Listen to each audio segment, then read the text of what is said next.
আমি চতুর্দিকের আওয়াজ বন্ধ করে দেই, পাখির আওয়াজ বন্ধ করে দেই, পশুর আওয়াজ বন্ধ করে দেই, সিএনজি ড্রাইভার আর অটো ড্রাইভারদের গাড়ি গ্যারেজে জমা দিয়ে দেই, সব দোকানদার ব্যবসায়ীরা যার যার কর্ম ছেড়ে তারা ঘরে ফিরে আসে, চতুর্দিক বন্ধ করে দেই।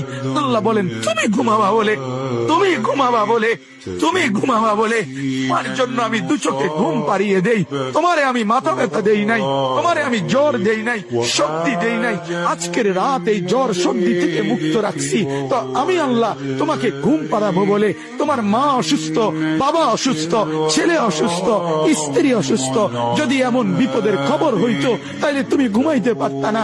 যদি তোমার পায়ে ব্যথা হইতো, আমি 2 মাস বহু রাতকে রাত আরামসে ঘুমাইতে পারি নাই, আমার পা ভেঙে গেছিল, আমি রাত অজরে কাঁদতাম, আল্লাহ তুমি আমার শিফা করে দাও, সুস্থ করে দাও। তাহলে আমার বন্ধু আল্লাহ বলে বান্দা তুমি ঘুমাবার জন্য আমি রাত বানালাম, আওয়াজ স্তব্ধ করলাম, দু চোখে ঘুম পাড়িয়ে দিলাম।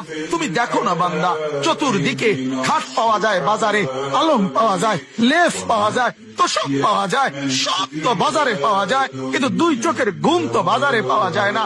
আমি ঘুম পাড়াই, আমি ঘুম পাড়াই, আমি ঘুম পাড়াই, আমি ঘুম পাড়াই। তোমার মা ঘুমায় যায়, তোমার বাপ ঘুমায় যায়, তোমার স্ত্রী ঘুমায় যায়, তোমার বন্ধুরা ঘুমায় যায়, তুমি যেই নারীকে ভালোবাসো সেও তো ঘুমায় যায়।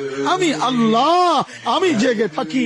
রাত 2টায় যদি তোমার পেশাব করতে উঠতে হয়, বাথরুমের জরুরত হয়, আমি ঘুমাই না, আমি 2 চোখ খুলে দেই, আবার তোমাকে ঘুম থেকে জাগিয়ে দেই। তো আল্লাহ বলেন এত কিছু করি আমি, আমি আমি বিনিময়ে আমি কি একটা সেজদা পাই না?